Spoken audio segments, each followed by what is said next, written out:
My parents defended my brother's $40,000 debt, tried to access my bank account, and called me selfish for saying no. Here's how I fought back. It all started one unassuming Sunday afternoon. My phone buzzed with a text from my mom. "Call us when you have a moment, sweetheart. Family meeting." Family meetings in my house were rarely good news, but nothing could have prepared me for what was coming. I brewed a cup of coffee, took a deep breath, and dialed in.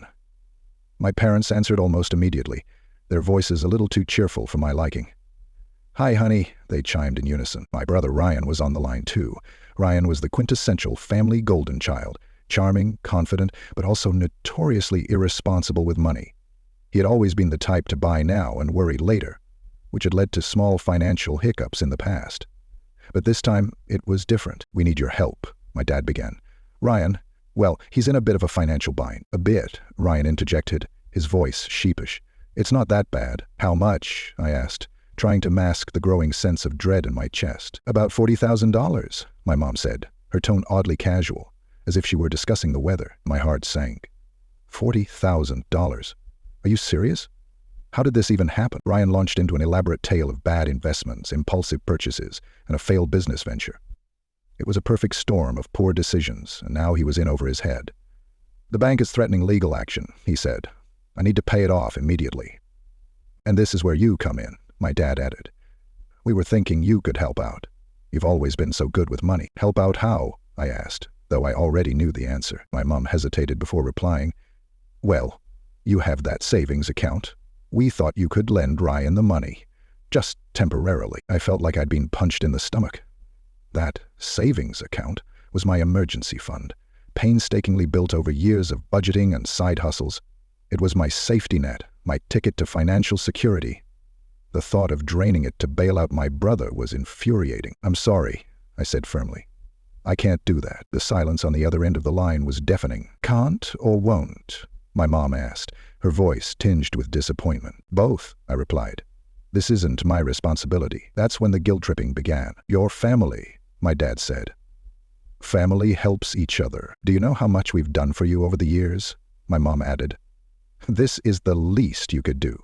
Ryan stayed suspiciously quiet, letting our parents do the heavy lifting. But I stood my ground. "I'm sorry, but I'm not putting my financial future at risk for Ryan's mistakes." The conversation ended abruptly, and I hoped that would be the end of it. I was wrong. Damsel said, "The next day I received an email alert from my bank. Someone had attempted to access my account." Panic set in as I called the bank to investigate. It didn't take long to piece things together. My parents had tried to use my login information to borrow the money themselves. They failed, but the betrayal stung worse than the attempt.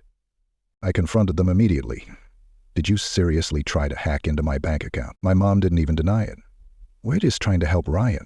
He's your brother. Don't you care about him?" "I care," I snapped, "but not enough to let you steal from me." The next few days were a whirlwind of drama.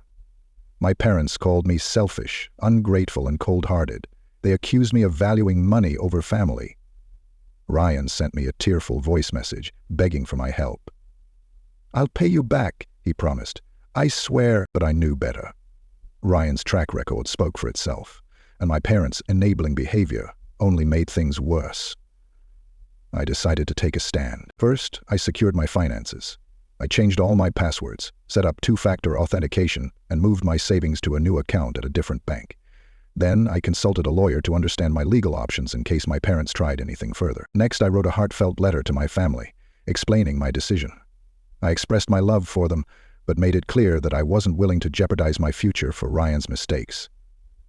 "Helping him won't teach him responsibility," I wrote. "It will only enable him to continue making poor choices." The fallout was brutal. My parents barely spoke to me for weeks. Ryan unfollowed me on social media and blocked my number. But something amazing happened during that time. I felt free.